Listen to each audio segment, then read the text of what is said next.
tienen las autoridades colombianas. Canciller, ahora pasemos a hablar de la manera en que funciona el cuerpo diplomático en Colombia. Yo quisiera saber, cuando un embajador hace una declaración pública, cuando se habla ante un foro internacional, debe haber una unidad de cuerpo, pero también una unidad de ideas entre el presidente de la República, usted como canciller y el embajador ante cualquier declaración que se pueda hacer, para que no se den divergencias o no se den opiniones tal vez personales de un embajador en escenarios que corresponden a la diplomacia y por ende donde el embajador está representando a Colombia con sus ideas?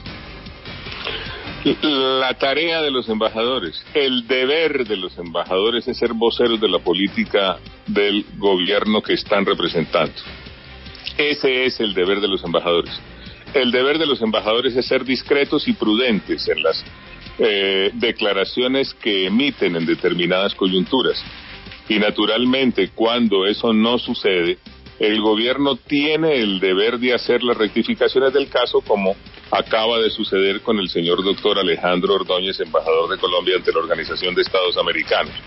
Debo señalarle que antes de hacer la rectificación pública, a lo cual también se refirió el señor presidente Duque en el último taller Construyendo País, hablé personalmente con el embajador Ordóñez para señalarle que era inaceptable para el gobierno ese tipo de actuaciones y que procedería a hacer la rectificación pública, cosa que se hizo, como ustedes ya saben.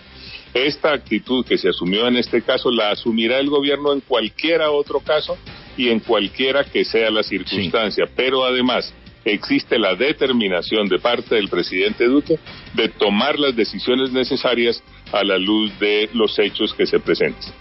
Pero canciller, cuando usted dice que el deber de los embajadores es, en este caso pues, hablar a nombre del gobierno nacional con las perspectivas del gobierno nacional, aquí el embajador Ordóñez no incumplió ese deber y por ende debe responder tanto ante el gobierno como ante el país con su nombre, con su cargo, por haber ido en contravía del deber de un funcionario diplomático, en este caso un embajador ante un organismo internacional como es la Organización de Estados Americanos, al haber incumplido el deber, al haber hecho daño y haberle hecho quedar mal al gobierno nacional, ¿no debería dar el paso al costado del embajador? La rectificación que se hizo mediante la reiteración de lo que es la política del gobierno del presidente Duque en materia migratoria dejan perfectamente clara cuál es la posición y la visión del gobierno del presidente Duque en esta materia.